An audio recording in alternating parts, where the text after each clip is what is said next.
Assalamualaikum warahmatullahi wabarakatuh.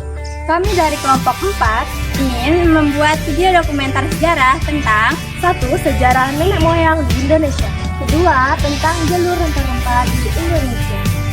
Asal-usul nenek moyang bangsa Indonesia. Terbentuknya Kepulauan Indonesia dimulai pada masa Mesozoikum sampai Neozoikum sekitar 60 juta tahun yang lalu.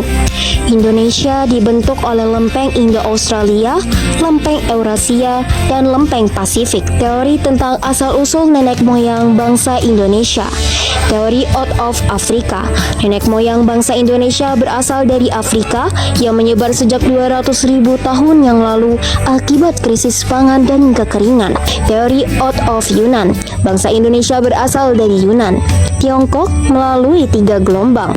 Bangsa Melanesoid 70.000 sebelum Masehi, bangsa Proto-Melayu 1.500 sebelum Masehi, dan bangsa Deutero-Melayu 300 sampai 400 sebelum Masehi. Teori Nusantara, bahwa bangsa Indonesia berasal dari Indonesia itu sendiri, yang dibuktikan melalui fosil purba yang banyak ditemui di Nusantara. Teori out of Taiwan, bahwa bangsa Indonesia berasal dari Taiwan, dibuktikan melalui bahasa Austronesia dan budaya maritim. Manusia purba Indonesia, Meganthropus atau Homo erectus. Ciri-cirinya hidup 2 hingga 1 juta tahun yang lalu. Badan tegap, rahang kuat, memiliki tonjolan kening dan belakang, tidak memiliki dagu, mengumpulkan makanan, pemakan tumbuhan dan umbi-umbian. Ditemukan G.H.R. von Koenigswald pada tahun 1936 sampai 1941 di Sangiran, Jawa Tengah. Pithecanthropus ditemukan Eugene Dubois, Desa Trinil, Ngawi, Jawa Timur. Tidak sekuat Homo erectus.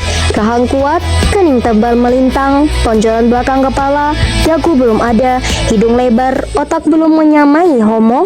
Perkembangan kulit otak masih kurang dan memiliki volume otak sebesar 750 sampai 1300 cc. Homo ditemukan oleh B. D. van Rietschoten, campur darat, Jawa Timur pada tahun 1889.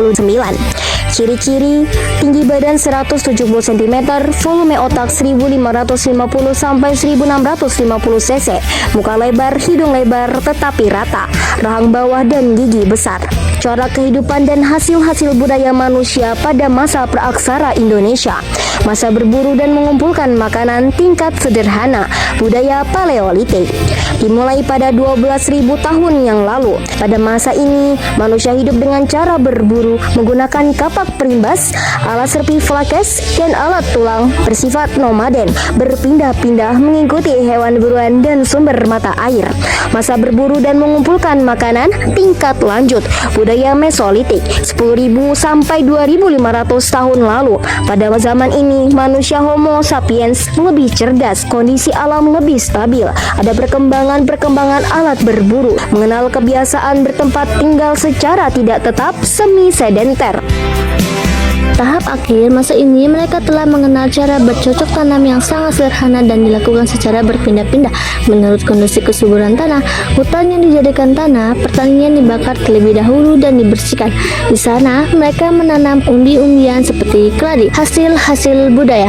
Pada masa ini perkembangan 3 tradisi pokok pembuatan alat-alat di Indonesia, yaitu tradisi serpi, bilah, alat tulang, dan kapak genggam Sumatera. Tradisi pembuatan alat pada masa ini mendapat pengaruh kuat dari kebudayaan Bakson dan Hoabin tahun 12 sampai 8000 sebelum Masehi dari Vietnam bagian utara yang diduga merupakan daerah asal pendatang baru ras Australo-Melanesoid. Tradisi serpi terutama berlangsung dalam kehidupan di gua-gua Sulawesi Selatan seperti di Langkarasa dan pulau-pulau Nusa Tenggara Timur. Adapun di gua-gua Jawa, serpi bilah tidak memainkan peran penting dalam konteks tradisi tulang. Alat tulang banyak ditemukan di Jawa Timur. Adapun kapak genggam Sumatera berasal dari Asia Tenggara, ditemukan di Tiongkok Selatan, Vietnam, Kamboja, Thailand, dan di Semenanjung. Corak kehidupan sosial ekonomis. Masa ini disebut masa perundagian, dari kata undagi yang berarti terampil, karena pada masa ini muncul golongan yang terampil melakukan suatu jenis usaha tertentu seperti membuat alat-alat dari logam, rumah kayu, gerabah, perhiasan, dan sebagainya. Dalam arti khusus, golongan undagi mengacu pada orang-orang yang ahli membuat alat-alat dari logam. Oleh karena itu, dikenalnya logam menandai awal dari masa perundagian. Tidak semua orang mampu membuat alat-alat dari bahan-bahan tersebut. Hanya golongan terampil atau golongan undagilah yang mampu membuatnya.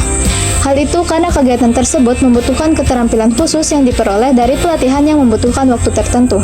Karena hal tersebut membutuhkan keahlian khusus, barang logam ini, terutama di awal dan periode pertengahan masa perundagian, termasuk barang mahal dan langka. Dalam perkembangan alat-alat dari logam itu, dipakai untuk tujuan ritual keagamaan, seiring dengan perkembangannya sistem kepercayaan animisme dan dinamisme. Sementara itu, penduduk Nusantara hidup menetap di daerah pegunungan, dataran rendah, dan daerah tepi sungai dalam tata kehidupan yang makin teratur dan terpimpin. Perdagangan dilakukan antar pulau di Indonesia dan antar kepulauan Indonesia dan daratan Asia Tenggara. Perahu bercadik memainkan peranan yang besar dalam hubungan perdagangan. Perdagangan dilakukan dengan cara tukar-menukar barangnya yang diperlukan tiap-tiap pihak. Ada dua teknik utama membuat barang-barang dari logam, yaitu teknik cetak tuang dan teknik dua setangkup. Hasil-hasil budaya. A. Alat-alat dari logam perunggu. Berdasarkan temuan-temuan arkeologis, Indonesia hanya mengenal alat-alat dari perunggu dan besi. Alat-alat dari perunggu diantaranya nekara dan moko, kapak perunggu, gerabah, alat-alat dari besi, dan bentuk kepercayaan seperti arca. Megalitikum masa batu besar. Lain halnya dengan masa batu lainnya karena tidak dapat dimasukkan dalam kelompok periodisasi praaksara Indonesia. Istilah megalit berasal dari kata mega yang berarti besar dan litos yang berarti batu. Hal ini dapat diartikan ciri khas masa ini adalah adanya benda kebudayaan berbentuk batu-batu besar yang dibangun dengan tujuan tertentu. Hasil kebudayaan pada masyarakat praaksara tingkat lanjut tradisi lisan. Kesadaran sebagai sebuah komunitas membuat masyarakat Nusantara pada masa praaksara melembagakan aturan-aturan yang sudah ada, dan bahkan muncul nilai-nilai baru yang harus dihayati semua anggota komunitas. Singkat kata, mereka sadar hidup itu harus bermakna dan dimaknai, tidak sekedar mencari makan dan menunggu ajal. Oleh karena itu, perlahan-lahan terbentuk semacam pandangan hidup atau falsafah hidup di tengah-tengah mereka. Masyarakat Nusantara pada masa praaksara ingin nilai dan pandangan hidupnya tidak hanya menjadi milik generasi-generasi berikutnya. Maka hasil-hasil budaya yang bersifat non-fisik ini seperti kepercayaan, nilai, norma, etos, etiket, dan lain-lain mereka warisi ke generasi baru. Oleh karena belum mengenal tulisan, proses pewarisan tidak dilakukan secara tertulis. Ada dua cara dalam menyampaikan nilai-nilai dan pandangan hidup mereka, yaitu secara langsung melalui nasihat dan secara tidak langsung melalui contoh hidup dan folklore. Misalnya mitos dan legenda, tradisi-tradisi lisan dan folklore. Kata tradisi berasal dari bahasa Latin tradition yang berarti menyampaikan atau meneruskan. Tradisi lisan terangkum dalam folklore dari kata bahasa Inggris. Folk berarti rakyat dan lore berarti tradisi. Folklore adalah bagian dari kebudayaan masyarakat. Jenis-jenis folklore berupa mitos dan legenda. Terdapat ciri-ciri legenda yaitu bersifat duniawi, ditokohi oleh manusia, milik bersama suatu komunitas, sering mengalami penyimpangan, diwariskan secara turun-temurun, dan banyak mengandung ajaran kebaikan. Jan Harop menggolongkan legenda menjadi 4 kategori, yakni legenda keagamaan, legenda alam gaib, legenda perseorangan, dan legenda tempat atau lokasi. Jalur rempah adalah jaringan rute laut kuno yang menghubungkan wilayah timur Nusantara dengan Eropa, beroperasi sejak sekitar 4.500 tahun yang lalu.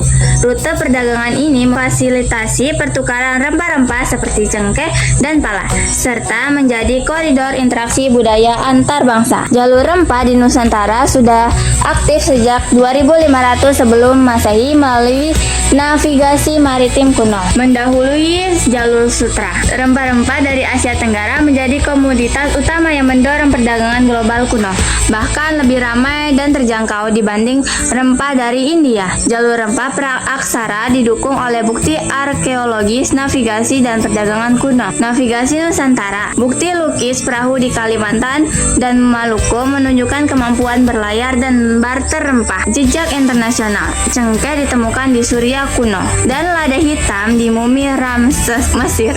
membuktikan jangkauan perdagangan pelaut Nusantara. Kontak dagang antar Nusantara dan India berkembang pesat sejak abad ke-1 Masehi, didorong oleh pemerintah rempah-rempah di pasar Romawi yang menikmati periode damai. Buktinya ditemukan artefak India, manik-manik gerabah. Di situ lokasi Nusantara dan sumber tertulis India yang menyebut rempah-rempah serta emas dari wilayah timur. Komoditas India menawarkan tekstil ditukar dengan rempah-rempah Nusantara yaitu lada, cengkeh, pala, kayu manis, cendana, dan lain-lain.